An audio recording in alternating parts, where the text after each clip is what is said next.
हम सभी ने आ रही हंसी को जरूर रोका होगा। ऐसे ऐसे हम छींक, प्यास, भूख, जमाई, मल, मूत्र, वीर्य इन सभी वेगों को रोकने की कोशिश जरूर की होगी। क्या आपको पता है इन वेगों को रोकने से आपके शरीर में क्या क्या रोग आ सकते हैं? जैसे नींद भी एक वेग है, इसको रोकना नहीं चाहिए क्योंकि इसको रोकने से ब्रेन से रिलेटेड बीमारियां आने शुरू हो जाती हैं। आज के टेक्नोलॉजी के ज़माने में नींद कोई ठीक से नहीं लेता है। सभी रात को 1 से 2 बजे तक जगे रहते हैं और अपने फ़ोन और लैपटॉप पर लगे रहते हैं। इसलिए होता यह है कि जब आप सही टाइम पर नहीं सोते हैं तो आपके ब्रेन से रिलीज होने वाले केमिकल्स जैसे डोपामाइन, सेरोटोनिन, मेलाटोनिन ये सभी हैप्पी हार्मोन होते हैं जिससे व्यक्ति खुश रहता है। और अगर ये हार्मोन रिलीज नहीं होंगे तो आप चिड़चिड़े और गुस्से में रहोगे, आपका मूड खराब ही रहेगा। ये सब लेट नाइट सोने से ज़्यादा होता है। जैसे रात में हमारी बॉडी डिटॉक्सिफाई का काम करती है। हमारे ऑर्गन जैसे लीवर, लंग्स और भी बाकी के ऑर्गन बॉडी को डिटॉक्स करने का काम रात में 11 बजे से लेकर सुबह के ब्रह्म मुहूर्त के 3:40 तक ये काम होता है। और ये तभी होता है जब रात में हम 11 बजे से गहरी नींद में सो जाएंगे, तभी ये काम बॉडी के अंदर शुरू होगा, वरना जागने की अवस्था में ये काम नहीं होता है। आपने देखा भी होगा जो लोग रात में ड्यूटी करते हैं वो लोग हमेशा थके थके रहते हैं और चिड़चिड़े भी रहते हैं क्योंकि उनके ब्रेन के अंदर से वो हैप्पी हार्मोन रिलीज नहीं होते, इसलिए वो चिड़चिड़े रहते हैं। देखिए, जब हम ब्रह्म मुहूर्त में उठते हैं तो हमारी पिट्यूटरी ग्लैंड स्टिमुलेट होती है और हम ज़्यादा इंटेलिजेंट भी होते हैं और जो भी पढ़ते हैं, डिसीजन लेते हैं वो बेस्ट रहता है। इसलिए ब्रह्म मुहूर्त में 3:40 पर उठने का नियम बताया गया है। अब दूसरा वेग है हंसने का।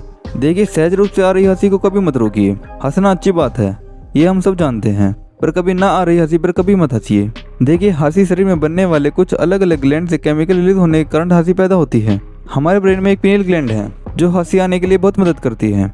पीनियल ग्लैंड में केमिकल्स बनते हैं जिनका हंसने से डायरेक्ट कनेक्शन होता है। पहले केमिकल रिलीज होते हैं, फिर हंसी आती है।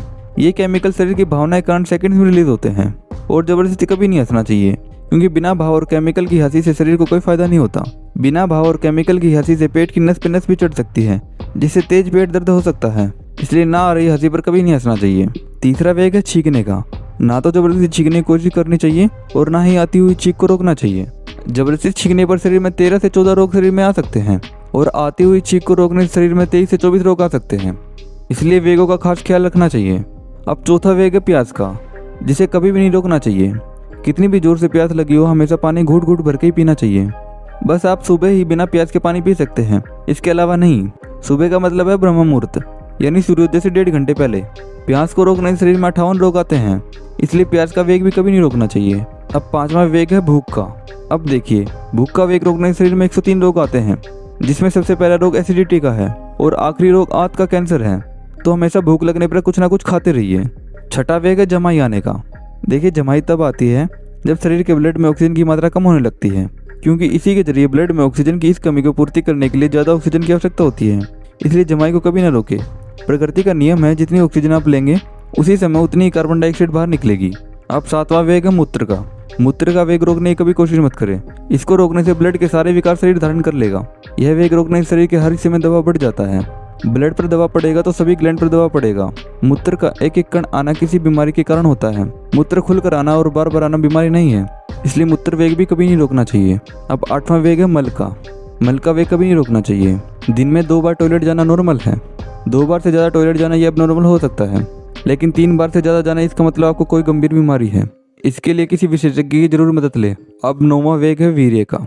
वीर्य का वेग साधु, संत, महंत या ब्रह्मचर्य का पालन करने वाले लोगों को ही रोकना चाहिए और जरूर रोकना चाहिए। इसमें सभी कुंवारे लोग भी शामिल हैं।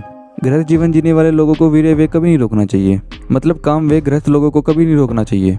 ऐसा करना बहुत ही खराब माना गया है। ऐसा सिर्फ पति पत्नी के पक्ष में ही कहा गया है। कुंवारे लोगों के लिए इसका पहला नियम ही लागू होता है। और जबरदस्ती वीर्य का वेग कभी पैदा नहीं करना चाहिए। गृहस्थ नियमों के साथ इस नियम का पालन करना चाहिए। साधु, संत, महात्मा, ब्रह्मचारी इस तरह के लोग असाधारण श्रेणी के मनुष्य हैं और गृहस्थ लोग साधारण श्रेणी के मनुष्य हैं। तो आशा करता हूँ आप सभी को वेगों का मतलब पता चल गया होगा और आज आपको बहुत कुछ सीखने को मिला होगा। अगर वीडियो पसंद आई तो वीडियो को लाइक करके चैनल को सब्सक्राइब जरूर कर दीजिएगा।